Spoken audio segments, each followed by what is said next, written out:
നമസ്കാരം, കൊട്ടാരക്കര മീഡിയയിലേക്ക് സ്വാഗതം. പക്ഷികളെ തിരിച്ചറിയാനും ഇനി AI. സാധാരണക്കാർക്ക് പക്ഷികളെ തിരിച്ചറിയാനായി ന്യൂയോർക്കിലെ കോർണർ സർവകലാശാലയിലെ പക്ഷിശാസ്ത്ര വിഭാഗം വികസിപ്പിച്ചെടുത്ത AI സങ്കേതമാണ് മെർലിൻ ഫോട്ടോ ID. കേരളത്തിന്റെ വിവിധ ഭാഗങ്ങളിലുള്ള പക്ഷി നിരീക്ഷകർ എടുത്ത ഫോട്ടോകളാണ് മെർലിന്റെ ഡേറ്റയ്ക്ക് കരുത്തേകുന്നത്. മറ്റു പല ആപ്പുകളെയും അപേക്ഷിച്ച് കൃത്യതയുള്ള ഡേറ്റയുണ്ടെന്നുള്ളതാണ് മെർലിൻ ആപ്പിന്റെ സവിശേഷത. ലോകത്താകമാനം 10,000-ലധികം തരം പക്ഷികളുണ്ടെന്നാണ് സ്ഥിരീകരണം. ഇതിൽ 6,090 സ്പീഷീസുകളെ തിരിച്ചറിയാനുള്ള ശേഷി മെർലിൻ ഫോട്ടോ IDക്കുണ്ട്. വിവരങ്ങൾ ലഭിക്കേണ്ട പക്ഷിയുടെ ചിത്രമോ നിറമോ വലിപ്പമോ നൽകിയാൽ പൂർണ്ണ വിവരങ്ങൾ ലഭിക്കും.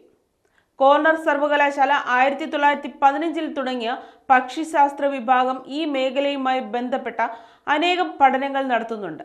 ഇവരുടെ തന്നെ വെബ്സൈറ്റായ eBirdലേക്ക് ലോകത്തെവിടെയുമുള്ള പക്ഷി നിരീക്ഷകർക്ക് അവരുടെ നിരീക്ഷണങ്ങൾ ഫോട്ടോകളായും ശബ്ദങ്ങളായും നോട്ടുകളായും സമർപ്പിക്കാം. ഇവയിൽ നിന്ന് പക്ഷികളെ കൃത്യമായി തിരിച്ചറിയാൻ കഴിയുന്നവ തിരഞ്ഞെടുത്താണ് ഡേറ്റ വികസിപ്പിക്കുന്നത്.